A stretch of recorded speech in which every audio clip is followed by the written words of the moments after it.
वालेकुम रहमतुल्लाहि व बरकातहू। आज हम अपनी नई क्लास के साथ हाजिर हैं फिर आपकी खिदमत में। और आज फिर हम दोबारा स्केल ही के बारे में बात करने जा रहे हैं। चलें फिर बगैर टाइम ज़ाया किए इसे शुरू करते हैं और ज़ोर से। अच्छा जी, देखें ये जो है ये हमारे सामने एक स्केल है। ये अभी इस वक्त यही मौजूद था, टूटा हुआ स्केल था, ये अवेलेबल था। देखें इसमें ये जो बड़ा हिस्सा नज़र आ रहा है ना आपको ऊपर की तरफ, देखें एक आप देखें नीचे छोटे छोटे स्केल नज़र आ रहे हैं आपको 1 2 3 4 5 6, ये सेंटीमीटर है। ठीक है, ये है सेंटीमीटर। और आप अगर गौर करेंगे तो यहाँ साइड में लिखा हुआ भी है सेंटीमीटर। और ये जो आपको बड़ा नज़र आ रहा है ये है इंच, ये इंच स्केल है एक। ठीक है, इस इंच, ये जो इंच स्केल है ये कहलाता है, ये हमारा इंपीरियल सिस्टम होता है, ये इंच स्केल होता है। और ये जो सेंटीमीटर जो है ये हमारा मैट्रिक सिस्टम पर बना हुआ है। इस मैट्रिक सिस्टम पर काम करना उस इंपीरियल सिस्टम की निस्बत ज़्यादा आसान है। ठीक है, अच्छा अब हम ये बात कर लेते हैं। देखिए जैसे हम यहाँ ये इंच है तो एक इंच के अंदर 8 पार्ट्स ऑफ इंच होते हैं, 8th ऑफ इंच होता है, यानी कि 8 टुकड़े होते हैं। वैसे तो टुकड़े और ज़्यादा भी किए जा सकते हैं, लेकिन नॉर्मली इसमें ये, जिसको उर्दू में हम सूत कहते हैं, यहाँ पर पाकिस्तान में हम उर्दू में इसको सूत कहते हैं। तो अगर कोई सवाल करे आपसे कि भाई 1 इंच में कितने सूत होते हैं, तो आप उसका क्या जवाब देंगे? 1 इंच में कितने सूत होते हैं? 1 इंच में 8 सूत होते हैं। ठीक है, इसी तरीके से जब हम सेंटीमीटर के ऊपर अगर हम बात से सीधा कर लेते हैं, सेंटीमीटर के ऊपर अगर हम बात करते हैं तो ये हमारा एक सेंटीमीटर है। तो एक सेंटीमीटर के अंदर ये जो छोटे छोटे आपको पार्ट नज़र आ रहे हैं ये कितने हैं? एक सेंटीमीटर के अंदर तो ये 10 पार्ट हैं हमारे एक सेंटीमीटर में। इनको हम मिलीमीटर कहते हैं, मिलीमीटर। इससे पहले हम ऑलरेडी पढ़ चुके हैं कि मिलीमीटर, 1 मीटर के अंदर कितने मिलीमीटर होते हैं? 1000 मिलीमीटर होते हैं। और 1 मीटर के अंदर कितने सेंटीमीटर होते हैं? ये सेंटीमीटर है। देखें इस तरह के 100 सेंटीमीटर होते हैं तो 1 मीटर बनता है। और 1 सेंटीमीटर के अंदर 10 मिलीमीटर होते हैं। तो जब हम 100 को ज़रब देंगे 10 से तो कितना हो जाएगा? 1000। तो 1 मीटर में कितने मिलीमीटर हुए? 1000 मिलीमीटर हुए, इस तरीके से। अच्छा अब देखें अगर हम यहाँ पे बात करते हैं, जैसे मैंने अभी बात कही थी आपसे कि जी सेंटीमीटर है मिसाल के तौर पे। अब हमें फ़र्ज़ कर लें स्क्वायर निकालना है, कि फ़र्ज़ कर लें आपके पास एक जगह एक चीज़ है जिसके पास एक है आपके पास 1.6 सेंटीमीटर मल्टीप्लाई बाई 1.6 सेंटीमीटर। तो आप आसानी के साथ कैलकुलेटर पे 1.6 मल्टीप्लाई बाई 1.6 लिखेंगे तो आपके पास आ जाएगा आंसर, उसका बड़े आसानी से आ जाएगा। जबकि ये मैट्रिक सिस्टम की खूबी है कि ये आसानी से कैलकुलेट किया जा सकता है। अब इसकी जगह अगर हम फ़र्ज़ कर लेते हैं कि हमारे पास है 1 इंच 3 सूत, तो अब हम उस 1 इंच 3 सूत को कैलकुलेटर पे क्या लिखेंगे? अगर हम 1.3 लिखेंगे तो वो 1 इंच 3 सूत नहीं बनेगा। क्यों? कैलकुलेटर समझता है मैट्रिक सिस्टम को, वो इंपीरियल सिस्टम को नहीं समझता। तो अब हमें क्या करना पड़ेगा? पहले इसे कन्वर्ट करना पड़ेगा मैट्रिक सिस्टम के ऊपर।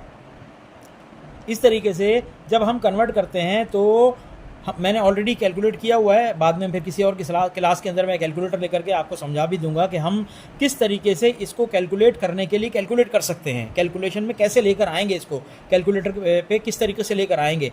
तो एक सूत बराबर है 0.125 के। कितना? 0.125 के एक सूत बराबर है। तो मल्टीप्लाई बाई 3 कितना हुआ?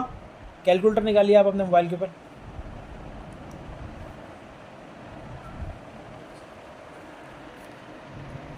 देखें अब हमने बात की, शुरू हुई। अब हमने बात की थी कि हमारे 1 इंच में 8 सूत होते हैं। तो अब हम 8 डिवाइडेड बाय 10 करेंगे, सॉरी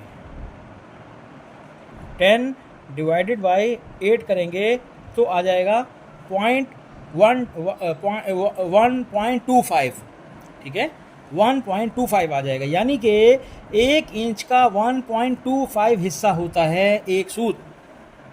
तो अब जबकि हम खुद 1 इंच को इंच के तौर पर ले रहे हैं तो ये पार्ट ऑफ द इंच है, तो इसको हम पॉइंट के बाद लिखेंगे। तो हम क्या लिखेंगे? 0.125। अब फ़र्ज़ कर ले हमने कैलकुलेट करना है 1 इंच 3 सूत, तो 0.125 multiply by 3 is equal to 0.375। 3 सूत बनेगा 0.375। तो हम लिखेंगे 1.375 multiply by 1.375 is equal to 1.89 inch बनेगा ये, इस तरीके से। और अगर हम इसको 1.3 लिख देंगे तो इसका आंसर गलत आएगा। 1.69 आएगा इसका आंसर। ये आंसर गलत हो जाएगा, ये 1.69 इंच नहीं है, ये आंसर गलत है, क्योंकि हमने इंपीरियल सिस्टम को अप्लाई कर दिया मैट्रिक सिस्टम पर, जो कि नहीं हो सकता। समझे मेरी बात? अब जबकि अगर हम सेंटीमीटर को हम कैलकुलेट करते हैं, बहुत आसानी से हो जाएगा। 1 सेंटीमीटर और 6 मिलीमीटर, या 1 सेंटीमीटर और 3 मिलीमीटर, तो हम डायरेक्टली 1.3 मल्टीप्लाई 1.3, हमें किसी कैलकुलेशन की कोई ज़रूरत है, 1.69 आंसर आ जाएगा इसका, क्योंकि पार्ट ऑफ द इंच है। ये 10 पीसेज हैं 1 सेंटीमीटर के अंदर, और हमारा जो मैट्रिक सिस्टम है उसमें भी 0 से 9 तक 10 डिजिट्स ही होते हैं। जब अगला डिजिट आता है तो वो 10 की निशानदही करता है। अगर हम फ़र्ज़ कर लेते हैं 1 लिखते हैं यहाँ पर, तो 1 × 1, लेकिन जैसे ही इसके बाद हम 0 लगाते हैं तो कितना हो जाता है? 10 हो जाता है। फिर एक और 0 लगाते हैं तो कितना हो जाता है? मल्टीप्लाई बाय 10 करते जाते हैं हम इसको, 100 हो जाता है। ठीक है, तो फिर 100 है, फिर मल्टीप्लाई बाय 10 करेंगे तो कितना हो जाएगा? 1000 हो जाएगा। 1000 को मल्टीप्लाई बाय 10 करेंगे तो कितना हो जाएगा? ये 10,000 हो जाएगा। तो पावर ऑफ 10 चल रही है हमारे पास यहाँ पर। हम 10 से मल्टीप्लाई कर रहे होते हैं हर बार यहाँ पर, हर डिजिट को, जबकि यहाँ इंच में इंपीरियल सिस्टम में ऐसा नहीं होता। यहाँ हम लोग इसको इस तरीके से इस्तेमाल नहीं कर सकते। चलें, आज के लिए फिर इतना ही है।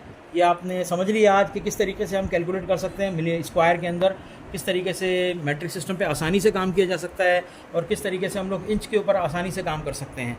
अगली वीडियो के अंदर हम अगली वीडियो के लिए हम जो है आपको बताएंगे कि कैसे हम एक इंपीरियल स्केल को मैट्रिक स्केल में कैसे कन्वर्ट कर सकते हैं, और कैसे किसी मैट्रिक स्केल को, जैसे हम इंच और सेंटीमीटर की ही अगर बात करते हैं, तो कैसे हम इसको कन्वर्ट करके दोबारा इंपीरियल में लेकर आ सकते हैं। कैसे 1 इंच बराबर है कितने मिलीमीटर के, और इसी तरीके से अगर हम 1 मीटर है तो 1 मीटर बराबर है कितने इंच के, या कितने जो है सूत के, या 1 फिट बराबर है कितने मिलीमीटर के, और 1 फिट बराबर है कितने इंच सेंटीमीटर के। ये हम कैलकुलेट करेंगे अगले उस वीडियो के अंदर इंशाअल्लाह ताला। अस्सलामु अलैकुम वरहमतुल्लाहि वबरकातुहू।